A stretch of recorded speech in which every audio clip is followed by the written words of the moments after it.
Hello, my name is Charlene Graham and I am a missionary with International Gospel Outreach. As you can tell from the photos you have just seen, that many of the children in Honduras are in great need. They live in deplorable conditions.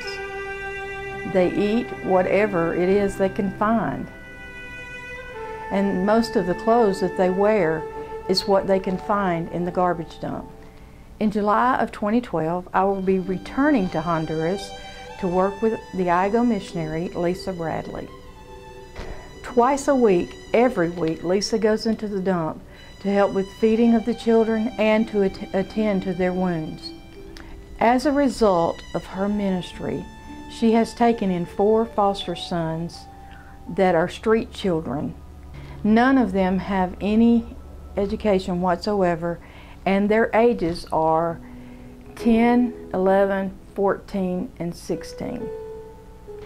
The purpose of my trip in July is to go and relieve Lisa for a few days so that she can return to the States for the birth of her first grandchild.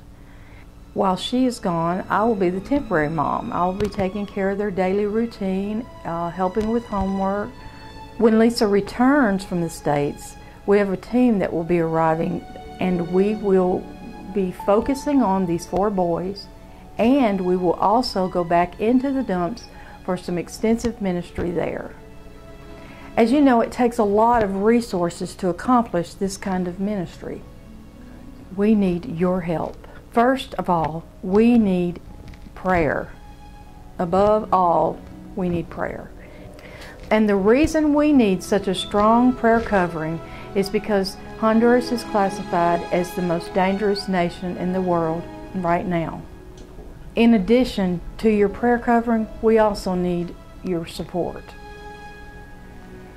The money that you give will be used to cover all of the ministry expenses while we are there in Honduras.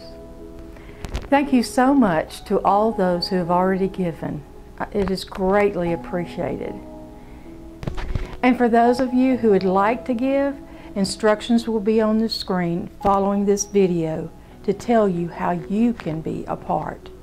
Thank you.